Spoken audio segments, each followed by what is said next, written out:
الرحيم اللهم صل على سيدنا ومولانا محمد وعلى ال سيدنا ومولانا محمد وبارك وسلم رب زدنا علما. نو علامه ثقافي رحمت الله علیه چې کوم د مصنف نه خلاف تعریفات کړي دي نو هغه باندې خبره تر شروع وا درې بحثونه جندا شو په درې باس کې ایدا او چې امام ثقافي رحمت الله علیه دې چې استعاره تقیدیه وي ته چې داږي رسم نه تحقق نه وي معنا تحقق نه وي نه هیڅ تحقق وي او نه خپل بلکې اصلي او وهمي صورت وي او نه نه بیا به باندې اعتراضات دا شو چې رادا خو بیا دې لکه استعاره وهمي ویل پکار دا وهمي ویل پکار او استعاره تقیدیه ورته نو ویل پکار او د مختلفو جنن پای کې اختلاف کړل او بیا خدا تشریحیه او تقیدیه د باندې یو شو دا غیر اعتراضات صحبت دال شو وس د یو د عام علماء کرامو د مصنف رحمت الله علیه مسلک ته او یو جنن د امام ثقافي رحمت الله علیه چې دا استعاره بالکنایه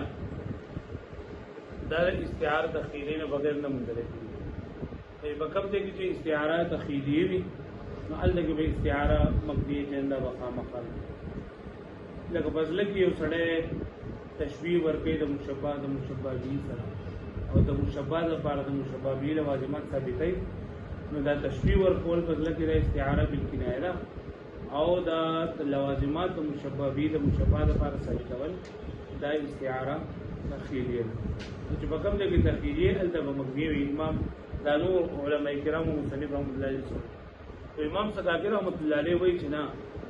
د استعاره تخیلیه د مقنیه نه بغیر څنګه مونږ په دې خبره مطلب دا دی چې د استعاره مقنیه سره با د استعاره تخیلیه دا مونږ لري مطلب د دې هغه لوازمات نه دي دا به سره مونږ لري لکه اذل منیه انشبت اسفارها نو اذل کې دا منیه دا مشبہ ده او د دې لپاره مشبہ به هغه لوازمات دا دغه چنده ذکر کړل شوی دي اسفار چنده ذکر کړل شوی دي دا اسفار نسبت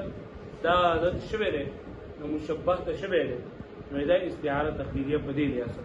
او دا مطلب نه دی چې استعاره تخیلیه کوم دی د مقدیم دا خبره کړو دا بیا ول جواب ورکړي اي وعنا بالمبني عنها وې امام ثقافي رحمت الله علیه مقصود ومبني عنها سردار مراد الثقافي بالاستعاره المبني عنها اي يكون الطرف المذكور والمشبه یا کوم طرف چې دا مذکور وي دا مشبه وي لکه منیه دا مذکور ده سره مشبه له ويراد به المشبه به او اراده په کولتي دی نه مشبه به على ان المراد بالمنيه هو السبوع چې مراد د منیه نه هغه سبوع ده اوس دوی کنه چې د سبوع لپاره دوه افراد دي یو ادعاء دا منیه په سبوع کې داخل کړل یو فرد متعارف او یو فرد غیر متعلق مخکې دا خبره کړو په مبالغه په تشبیه نو دا منیه دا د سبوع یو فرد دی منیه دا سبوع یو فرد دی او فرد غیر متعارف دی على ان المراد بالمنيه المراد منيين فللشيخ انشب الاسمنيه واصفار هو السبوع بادعاء السبوعيه لها چې د دعوه کوي د سبوعیت لپاره او انکار ان تكون شيئا غیر السبوع او دیو چې د منیه مراد سبوع مراد دی سبوع نه علاوه بل څه نه مراد اولی د صد وجنا بقرینه اسفار بقرینه اضافه الاسفار الیها ذکا چې د منیه د اسفار نسبت شوه دی او اسفار د مشبہ به لوازمات د مشبہ به لوازمات د سبوع لوازمات دا غدي منیه ته د نسبت شوه دی نو د سبوع دوه افراد شول یو متعارف او یو غیر متعارف او منیه ته دا غیر متعارف ده خو شو به باندې پوښوي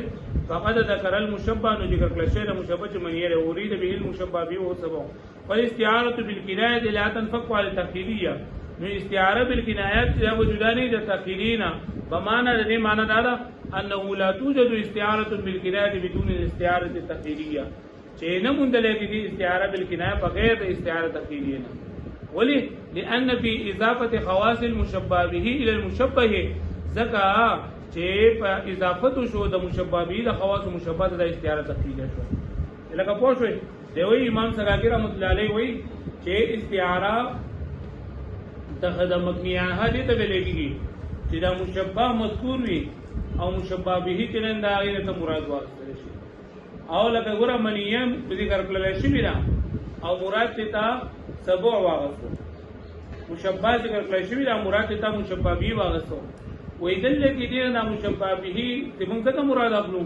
چې دې مشبه د پاره د مشبه به د لوازمات نسبت شو اضافه ورته شوی دی او دا دین دا شوی دی ادعاء یا مطلب دا منیه دا مشبه د مشبه به د سبب افرادو کې داخل کړي دا او دوی ته سبب دو افراد دي یو متعارف یو غیر متعارف خو شو باندې خدا جواب ولرت کړی امام څنګه دا خبره کړی دا ورود دا ودا رد کړی امام څنګه ځکه چې دلته کې دی وایي چې د سبب د منیه نه مراد دې دا سبب ده کړه نو دا خبره صحیح نه ده ځکه د منیه نه مراد دا هغه معنی موضوع له ده چې هغه مرګ ده معنی موضوع له ده او دا تجوید یې نه دا چې مراد دا غیر موضوع ده او بری خبره باندې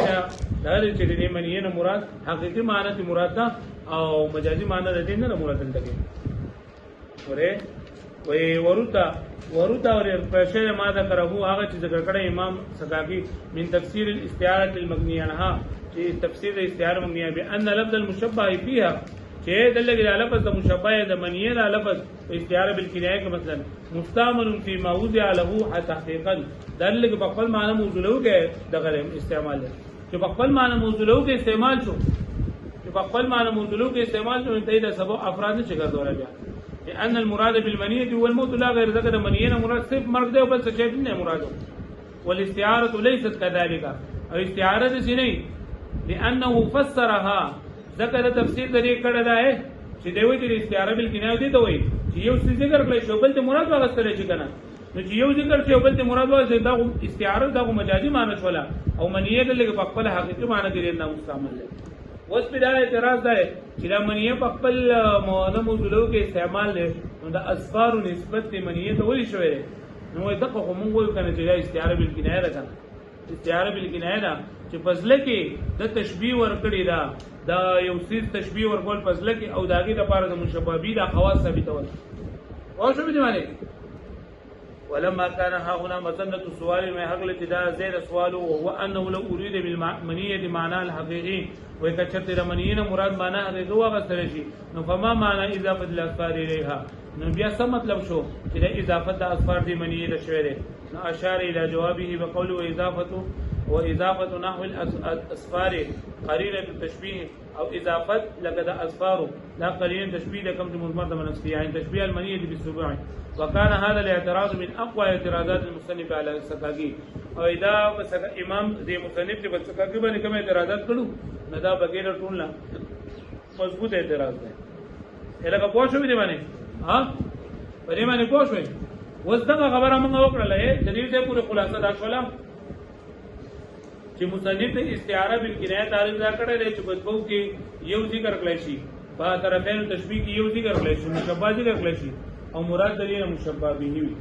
لکه منیه ذکر کړل او مراد دلیل سبع ده خوښ او د منیه د اسفار نسبت اسفار د مشبہ به خواص دي د مشبہ به لوازمات دي د مشبہ لپاره ثابتول ولا استعاره بالکنایه خوښ دي معنی دا استعاره بالکنایه د مصنف ولا جواب ورکو چې ته تیرا استعاره بالکنایه خو دې ته وایي چې ذکر یو کړی شي او مراد دې بل وګڼه مشبہ دې ته یو چې مشبہ ذکر شي او مراد دې مشبہ وي نه دلته خدا منیه په خپل معنی موضوع له کې استعمال له مت کې استعمال او بل معنی کې نه استعمال خو شو دې معنی چې په خپل معنی موضوع له کې استعمال لا نه دې بیا د اصفار د نسبت ولې شوی نه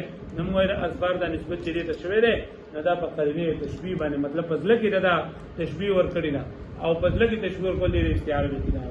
اوس بعضی کسان د دین وجه جواب ورکړی دی چې دې د منیه نه مراد نه دا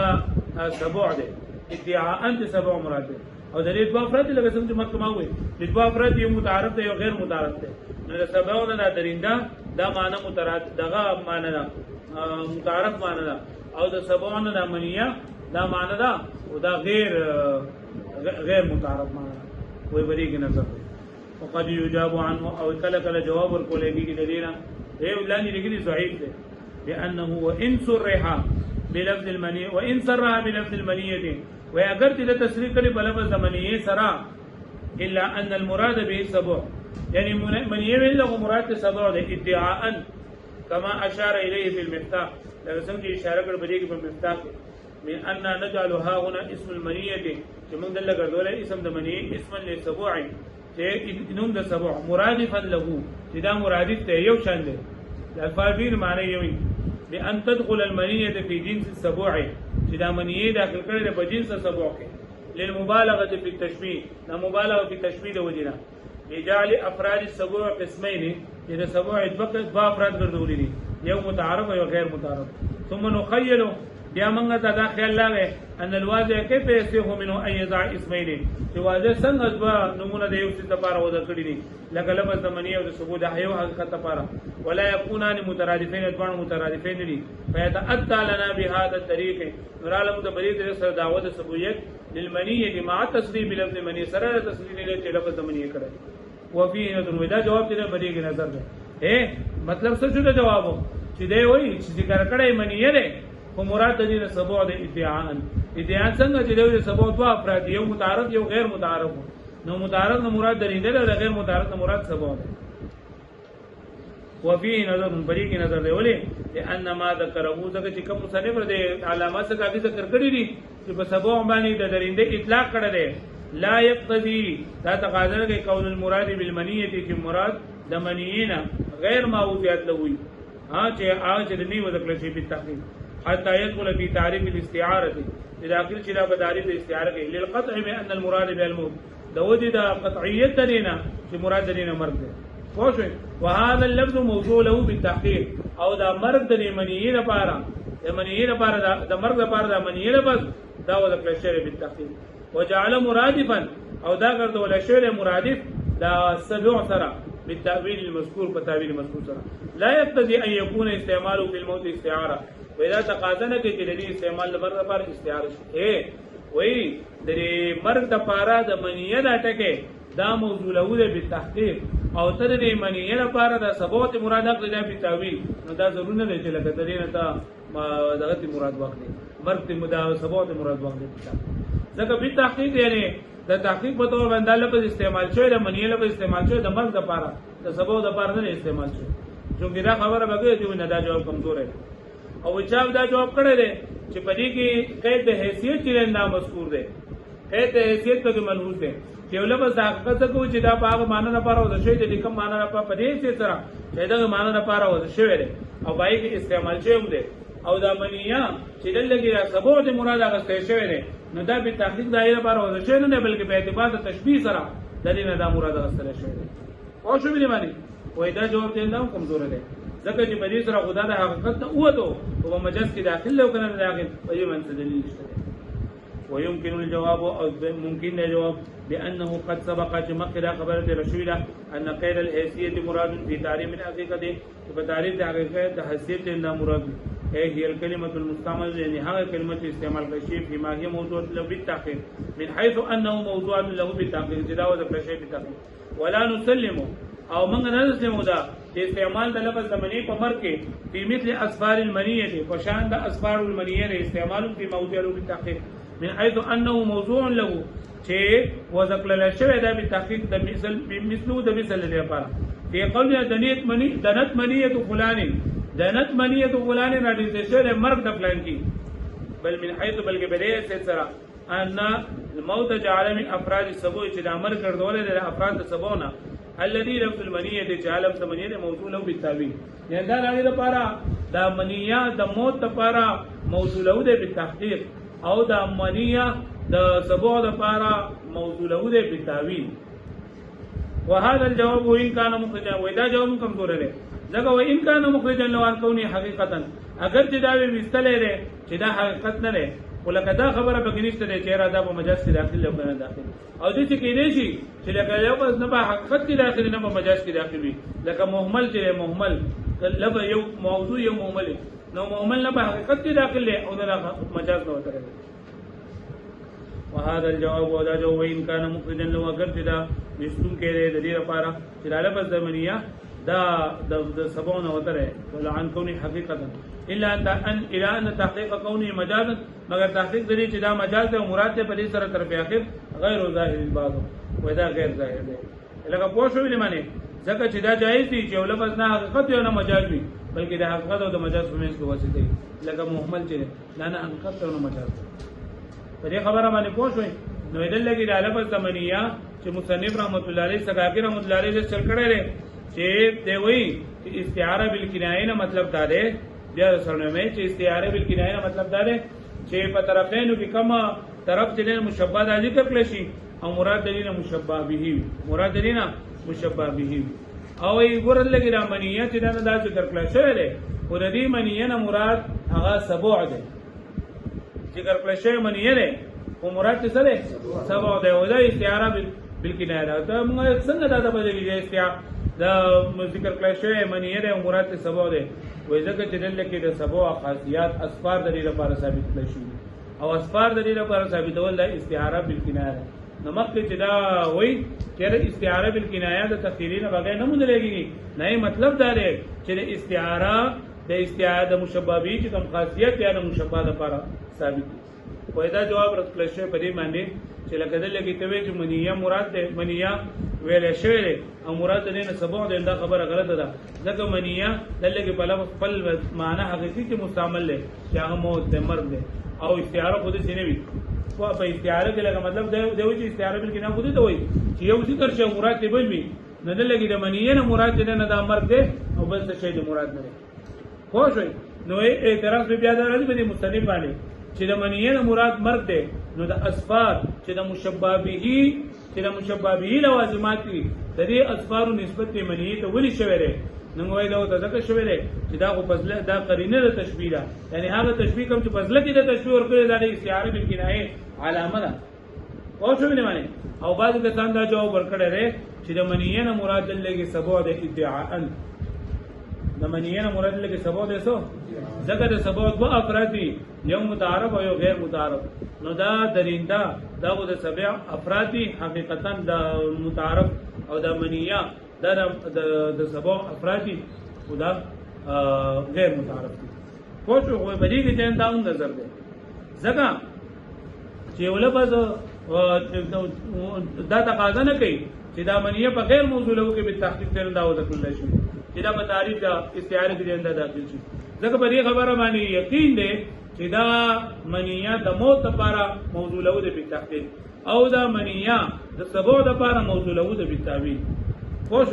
او بل له چې کته حیثیت ته مذکور ہے چا جواب دا کړل چې کته حیثیت ته مذکور ده په دې تعریفاتو کې کته حیثیت ته منحوس ده نو دلته دا موت درینه د منیه نه مراد دا موت دا خو د دې موصوله ده په تحقیق په دې څه د دې په وځل شوی دی او د منیه نه دا سبوع اغستل دا په دې څه سره دي چې دا دې لپاره وځل شوی نه دی بلکې دا دې څه باندې چې دا دې لپاره موصوله ده په تعویل